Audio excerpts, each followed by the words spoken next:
Welcome to WB exam cracker YouTube channel. WB exam cracker YouTube চ্যানেলে তোমাদের সকলকেই স্বাগত। তো যারা যারা এই চ্যানেলে নতুন এসেছো তাদেরকে বলবো চ্যানেলটিকে সাবস্ক্রাইব করে পাশে থাকা বেল আইকনটিতে প্রেস করে দেওয়ার জন্য, বিভিন্ন রকম সরকারি এবং বেসরকারি চাকরির নিত্য নতুন আপডেট পাওয়ার জন্য। তো চলো বন্ধুরা, দেরি না করে শুরু করছি আজকের ভিডিও। তো ভিডিও শুরুতেই তোমরা দেখতে পাচ্ছ যেটি কর্মসংস্থান পেপারে প্রকাশিত হয়েছে, সেটি কি ডাক বিভাগে 44,228টি পদে কিন্তু কর্মী নিয়োগ করা হবে। তো এখানে কিন্তু ভ্যাকেন্সিটা অনেকটাই বেশি, ঠিক আছে। তো পশ্চিমবঙ্গ শূন্যপদ রয়েছে।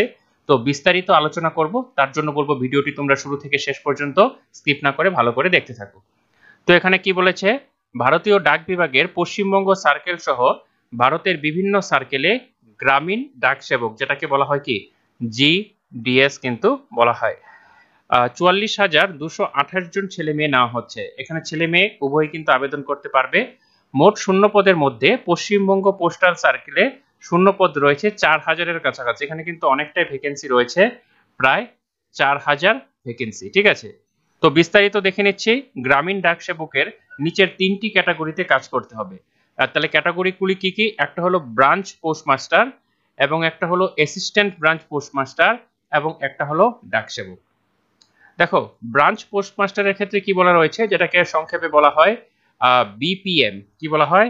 বিপিএম বলা হয়। পোস্ট অফিস ও ইন্ডিয়া পোস্ট পেমেন্টস ব্যাংকের যাবতীয় অনলাইন এবং অফলাইন লেনদেন সংক্রান্ত কাজ করতে হবে। পোস্টাল পরিষেবা ও পণ্য ইন্ডিয়া পোস্ট পেমেন্টসের ব্যাংকের পরিষেবা, কাস্টমার সার্ভিস সেন্টারের বিভিন্ন পরিষেবা দেওয়া, পোস্ট অফিসের অধীন গ্রাম বা পঞ্চায়েত এলাকার ব্যবসার পরিমাণ বাড়ানো, বিভিন্ন জায়গায় মেলার আয়োজন করা, বাড়ি বাড়ি গিয়ে কথা বলা। ঠিক আছে, এখন বিস্তারিত নিচে আরো দেখিয়ে নিচ্ছি।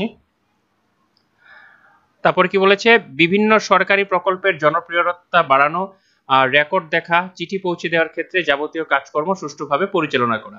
সেই সঙ্গে অ্যাসিস্ট্যান্ট ব্রাঞ্চ পোস্টমাস্টার ও ডাক সেবকদের কাজের তদারকি করা। মানে এখানে তুমি কিন্তু বস হিসাবে কাজটি এখানে করতে পারবে, কারণ তোমার আন্ডারে কিন্তু অ্যাসিস্ট্যান্ট ব্রাঞ্চ পোস্টমাস্টার এবং ডাক সেবকরা কাজ করবে। তারপরে চলে আসি অ্যাসিস্ট্যান্ট ব্রাঞ্চ পোস্টমাস্টার, এটাকে বলা হয় এবিপিএম, ঠিক আছে। পোস্টাল পরিষেবা যেমন ডাক টিকিট, খাম ইত্যাদি বিক্রি করা, বাড়ি বাড়ি চিঠি এবং পার্সেল পৌঁছে দেওয়া, ইন্ডিয়া পোস্ট পেমেন্টস ব্যাংকের টাকা জমা দেওয়া নেওয়া আর কি করা, ঠিক আছে, লেনদেন করা। পোস্ট অফিসের বিভিন্ন গ্রাম বা পঞ্চায়েত এলাকার ব্যবসার পরিমাণ বাড়ানো, বিভিন্ন জায়গায় মেলার আয়োজন করা, বাড়ি বাড়ি গিয়ে কথা বলা ও বিভিন্ন সরকারি প্রকল্পের জনপ্রিয়তা বাড়ানো, রেকর্ড দেখা, চিঠি পৌঁছে দেওয়ার ক্ষেত্রে যাবতীয় কাজকর্ম সুষ্ঠুভাবে পরিচালনা করা। তারপরে চলে আসি ডাক সেবক। ডাক সেবকরা সাব পোস্ট অফিস ও হেড পোস্ট অফিসের মতো জায়গায় নিযুক্ত হবেন, এবং কাজ কি? চিঠি পৌঁছে দেওয়া। তারপরে আরো দেখে নিচ্ছি 12 নম্বর পাতায়, তো সেটা আমি নিচে নিয়ে রেখেছি। ডাক টিকিট, খাম ইত্যাদি বিক্রি করা, ইন্ডিয়া পোস্ট পেমেন্টস ব্যাংকের টাকা জমা নেওয়া ও দেওয়া, পোস্টমাস্টারের নির্দেশে অন্যান্য কাজ করতে হবে। রেলওয়ে মেল সার্ভিসের শর্টিং অফিসে কাজ করতে হবে। মেল ব্যাগের আদান প্রদান, ব্যাগ নির্দিষ্ট ঠিকানায় পৌঁছে দেওয়া ইত্যাদি কাজ করতে হবে। এছাড়াও ঊর্ধ্বতন কর্তৃপক্ষের নির্দেশ পালন করতে হবে। ঠিক আছে, মানে এটা একদম নিচু পোস্টের যেটা কাজ সেটাই কিন্তু এটা। প্রতিটি গ্রামে ডাক পরিষেবা পৌঁছে দেওয়ার জন্যই কেন্দ্রীয় সরকারের এই উদ্যোগ। গ্রামীণ ডাক সেবক পদে মনোনীত হলে ভাতা পাবেন এই স্ল্যাবে। ব্রাঞ্চ পোস্টমাস্টার পদের বেলায় বেতন শুরু হচ্ছে 12,000 টাকা থেকে 29,380 টাকা। অ্যাসিস্ট্যান্ট ব্রাঞ্চ পোস্টমাস্টার এবং ডাক সেবক পদের বেলায় 10,000 টাকা থেকে 24,470 টাকা। অঙ্ক এবং ইংরাজি বিষয় নিয়ে, এখানে কি বলেছে, অঙ্ক এবং ইংরাজি বিষয়ে 5 নম্বর পেয়ে মাধ্যমিক পাস ছেলেমেয়েরা আবেদন করতে পারেন। উচ্চশিক্ষিত যোগ্যতার জন্য বাড়তি কোনো রকম কোনো সুযোগ সুবিধা কিন্তু দেওয়া হবে না। মানে এখানে এমপি, যেটা মাধ্যমিক পরীক্ষার নাম্বার, সেটাই কিন্তু অনলি কাউন্ট করা হবে। কম্পিউটারে কাজ চালানোর মতো জ্ঞান থাকতে হবে। বয়স হতে হবে 5/8/2024 হিসাব অনুযায়ী 18 থেকে 40 বছরের মধ্যে। এখানে কি তফসিলিরা 5 বছর, ওবিসিরা 3 বছর, প্রতিবন্ধীরা 10 বছর বয়সে ছাড় পাবেন। যে পোস্ট অফিসের অধীনে চাকরি করতে চান সেই পোস্ট অফিসের এলাকার বাসিন্দা হতে হবে, কিংবা চাকরি পাওয়ার 1 মাসের মধ্যে সংশ্লিষ্ট পোস্ট অফিসের অধীনের বাসিন্দা হওয়ার জন্য ডিক্লারেশন দিতে হবে। স্থানীয় ভাষায় দক্ষতা থাকতে হবে। সাইকেল চালাতে হবে।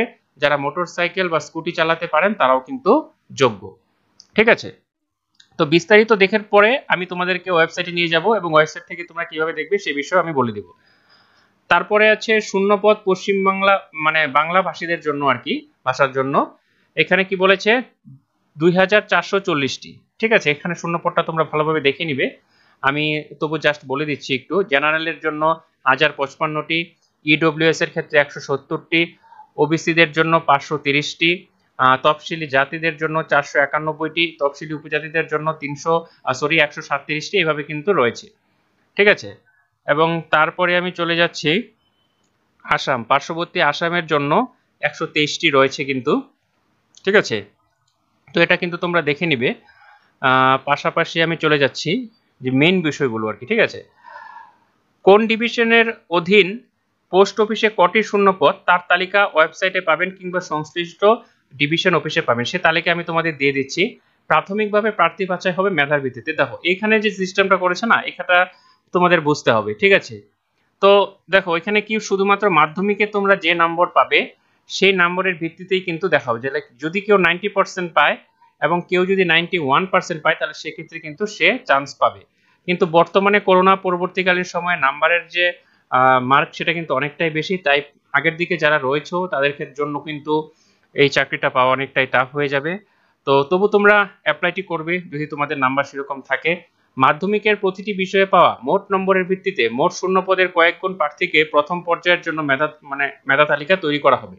এরপর সার্টিফিকেট ভেরিফিকেশনের জন্য ডাকা হবে, তারপর আবার শর্টলিস্ট করা হবে এবং ফল বেরোবে, যেটা কিন্তু 31শে ডিসেম্বরের মধ্যে কিন্তু ফাইনাল ফল বেরিয়ে যাবে।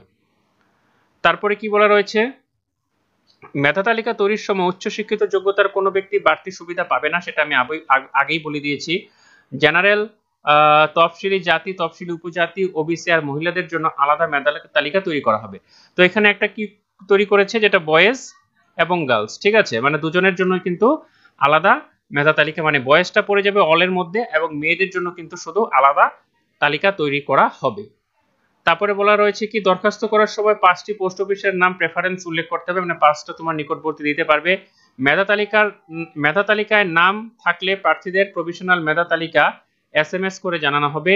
এছাড়াও মনোনীত প্রার্থীদের তালিকা ওয়েবসাইটে দিয়ে দেওয়া হবে। এই পদের বিজ্ঞপ্তি যেটা রয়েছে সেটা কিন্তু একবার তোমরা দেখে নেবে। ঠিক আছে, তারপরে দরখাস্ত করবেন 5ই আগস্টের মধ্যে, আগস্ট মাসের 5 তারিখের মধ্যে তোমাদের অ্যাপ্লাইটি করতে হবে এই ওয়েবসাইটে www.indiapost.gdsonline.gov এ।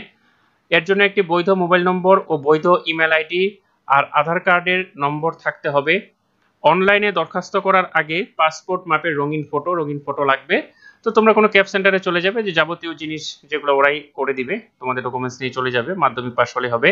প্রথমে ওপরের ওয়েবসাইটে গিয়ে যাবতীয় তথ্য দিয়ে রেজিস্ট্রেশন করতে হবে। প্রথমে রেজিস্ট্রেশন কিন্তু করে নিতে হবে, তখন রেজিস্ট্রেশনের নম্বর আর পাসওয়ার্ড পাওয়া যাবে, মোবাইলে SMS এর মাধ্যমে চলে আসবে। এরপর পরীক্ষা ফি বাবদ, ঠিক আছে, এখন পরীক্ষা কিন্তু হচ্ছে না, তবু এখানে বলেছে পরীক্ষা ফি বাবদ 100 টাকা debit card, credit card, net banking এর মধ্যে জমা দিবেন, মানে যেটা ফর্ম ফিল আপের ফিস আর কি। ঠিক আছে, তফসিলি প্রতিবন্ধী এবং মহিলাদের কোনো ফি লাগবে না, SC ST OBC এর জন্য কোনো ফি লাগছে না।